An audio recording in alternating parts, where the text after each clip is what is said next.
سلام دوستان، با کانال نکاتاب خوش آمدید. با فکر شما وقتی آدم نابیره‌دار می شود باز می تواند مثل دوره جوانیش ورزش کند. لطفاً صبر کنید. اندام این مردم و شکم‌های 6 قسمه آنها را دیده سپس به این سوال جواب دهید. در این ویدیو یک جایه بابایکان قدرتمند جهان را تماشا می‌کنیم. پس تا آخر ویدیو با ما باشید و لایک ماندن را فراموش نکنید.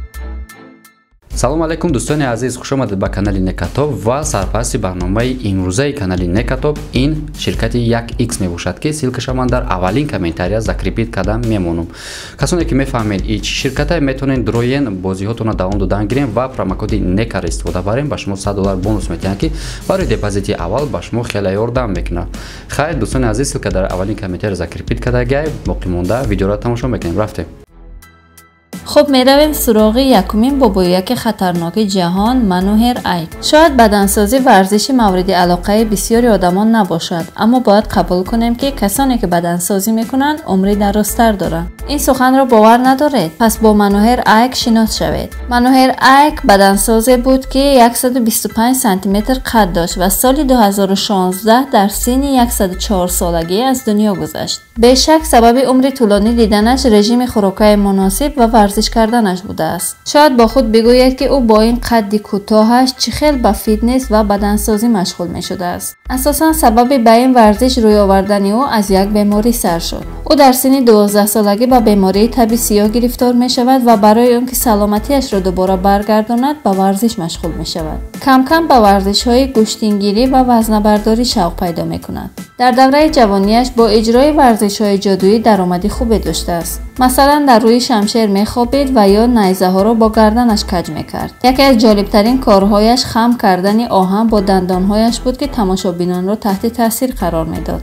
بعدتر وقتی که به نیروهای هوایی همراه شد، ورزش بدنسازی را نیز شروع کرد. اما در وقتی کارش با یک افسر انگلیس جنجال می شود و یک شپاتی بر رویش می زند. او را به خاطر این کارش به زندان می اندازند. از سببی که در زندان یگان مشغولیت نداشته است و کسبی دوست داشته است ورزش بوده است، در همانجا با مشق کردن سر می کند. ورزش‌هایی که به نگهبان‌های زندان هم پسند آمده بود، آنها او را طرفداری کرده با او خوراک‌های به قوت می‌دادند و همین طور شد که فیتنس و بدنسازی کسبی یکمین درجه زندگی برای او قرار گرفت. او در مسابقه‌های زیاده اشتراک کرده، در بیشتری آنها مقام قهرمانی را از خود می‌کند. هیچ کس باور نمی‌کند که آدم با این قد پست تواند اینقدر قدرتمند باشد و به همین خاطر با او لقب گرکولسی کیسه‌ای را دادند. اندرس کالینگ. این مرد اندرس کالینگ نام دارد و چند وقت بعد 70 ساله می شود. هرچند که ظاهرا او با 70 ساله ها مانندی ندارد. بدن او از بدن جوانهای 30 ساله هم با قوت‌تر است و این نشان می دهد که رژیم خوراکی مناسب و ورزش کردن چقدر به سلامتی آدم فایده دارد. اندرس پیشتر گوشتگیر بوده است و در این ورزش قهرمانی هم دارد. شکل و ساخت بدن او یکی از بهترین بدنها در مسابقه IFBB در بین پیرانسالان بوده است. این ورزشکار در سالهای 1970 تا 1980 دوره اوج خود را می‌گذرانده است و در مسابقه‌های زیاد از جمله در مسابقه میستر ونیس پیچ دوره اول را از خود کرده است.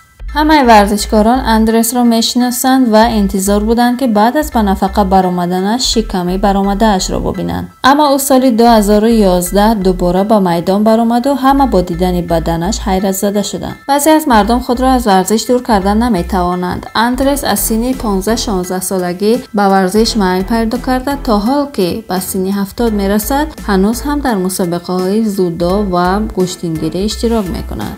او سال 2012 مقام 16 IFBB مستر المپیا و مستر ورلد را هم گرفت. سال 2011 هم در مقام 13 IFBB قهرمان‌های جهان بود. حالا او نیتی به نفقه برآمدن را هم ندارد و میتوانیم او را در مسابقه ها ببینیم.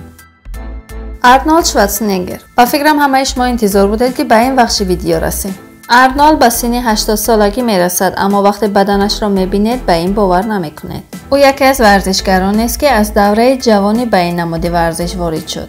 بعد از آن به کسب اکتیوری میل پیدا کرده، در فیلم‌های زیاده نقش بازی کرد. چیزی که دیگران انتظارش نبودند این بود که او به دنیای سیاست هم وارد شد. آرنولد به همه نشان داد که او از عهده همه کار میبراید و وقتی که فرمانده کالیفرنیا انتخاب شد به همه اثبات کرد که با برنامه‌ریزی و کوشش و تلاش میتواند به همه خواسته هایش برسد.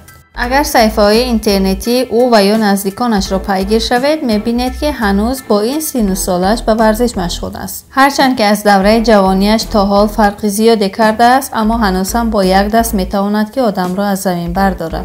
ارنولد در مسابقه مستر المپیا 7 بار و در مسابقه مستر یونیورس 4 بار قهرمانی را به دست آورده است. اینچنین نام او در تالار افتخاراتی گشتین کج و تالار افتخاراتی ورزشکاران بین المللی هم دیده می شود. اینچنین ستاره ارنولد در خیابان افراد مشهور گالیوود هم دیده می شود. به همین خاطر می گوییم که ارنولد اینقدر شخصیتی بزرگ است که بعضی از آدمان از 10 حصه افتخاراتی او را در طول زندگیشان کسب کرده نمی توانند.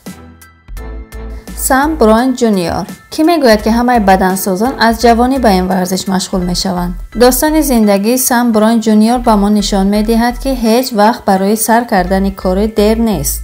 با بدن ورزیده و آماده این ورزشکار نگاه کنید. سام میگوید که سن و سال فقط یک عدد است و آدم باید با ذهن خودش کار کند و سن و سال فقط یک بهانه است. او میگوید که آدمانی تنبل برای که تنبلی خود را پنهان کنند عیب را در سن و سال خود میبینند، وگرنه هیچ بهانه‌ای برای ورزش نکردن وجود ندارد. خلاصه این مرد 77 ساله که جای بابای ما است در 44 سالگی ورزش را سر کرده است تا استرسش را کم کند. اما بعد 1 سال ورزش کردن دوستان و معلمانش به او پیشنهاد کردند که ورزش را از خود کند و در مسابقه ها هم اشتراک کند. عین حال قریب 30 سال است که سام در تمام مسابقه ها اشتراک میکند و وزنش به 80 کیلوگرم برابر بوده 184 کیلوگرم وزن را میبردارد. اولین مسابقه او در جورجیا برگزار شد و او که تا حال در یگان مسابقه اشتراک نکرده بود در آن مسابقه جای 4م را گرفت. بعد از این مسابقه او خیلی به این کسب شوق نشان داده، بعد از آن ورزش را هیچگاه ترک نکرد.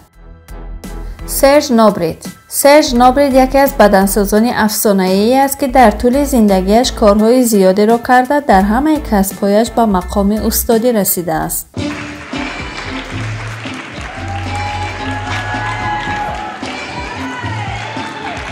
سرژ از فرانسه بوده، در برابر بدنسازی به اکتیوری و نویسندگی هم مشغول بود و چند مدت همچون رئیس فدراسیون بین المللی بدنسازی و فیتنس در اروپا و فرانسه هم کار کرده بود.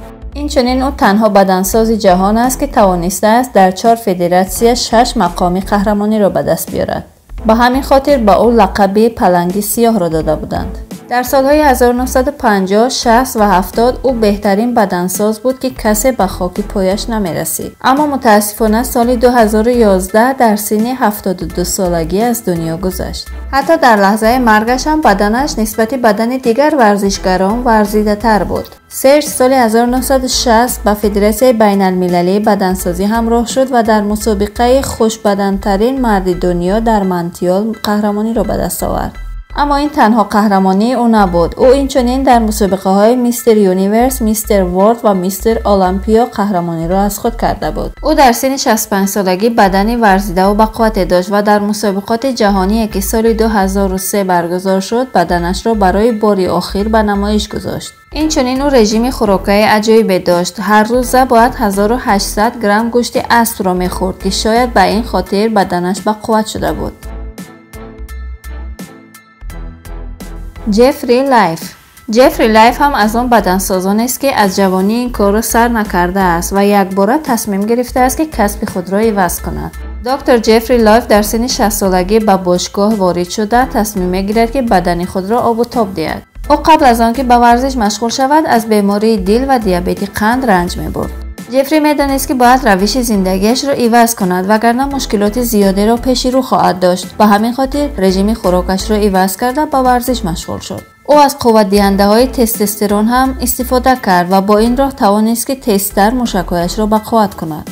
اگر بدن چند سال پیش جفری را با بدن امروزش مقایسه کنید باور نمی‌کنید که هر دو این رسم‌ها از یک نفر هستند.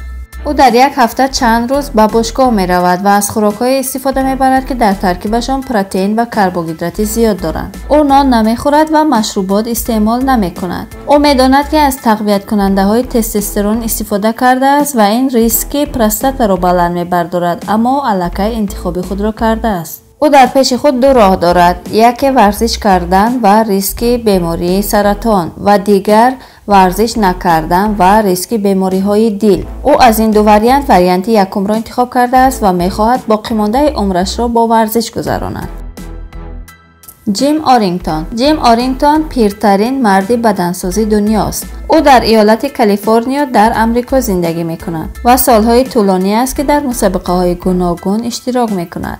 جیم در دوره کودکیش لاغر و خراب بوده است و به همین خاطر به او لقب اسکلت را داده بودند. وقتی به سن 13 سالگی میرسد در یک مجله بدنسازی را می‌بیند و می‌خواهد که به این کسب مشغول شده دهان مردم را ببندد. جیم تمام عمرش را به این ورزش مشغول شده است و تمام بدنسازان آمریکا او را می‌شناسند. او عین حال 90 ساله است و تا حال رژیم خوراکه و ورزشش را ادامه می‌دهد و قصد پرتافتن ورزش را ندارد. او سال 2014 در مسابقه قهرمانی پیرانسالان اشتراک کرد و جای اول را گرفت. اینچنین سال پیشش در مسابقه بدنسازانی از 80 ساله بالا و مسابقه بدنسازانی پیرانسال هم قهرمان شده بود و در این سن و سال هیچکس حریف او شده نمی‌توانست. چنانه که می‌بینید او مثل جوانیش ورزش‌های وزنین را کرده نمی‌تواند، اما هنوز هر هفته 4 یا 5 ساعتی وقتش را در باشگاه می‌گذراند. اما با توجه به آدمان 90 ساله که درگیر را اطرافمان می‌بینیم، نه حتی نمی‌توانند که بند کفششان را ببندند، اما جیم نسبتی آنها خیلی با قوت‌تر است.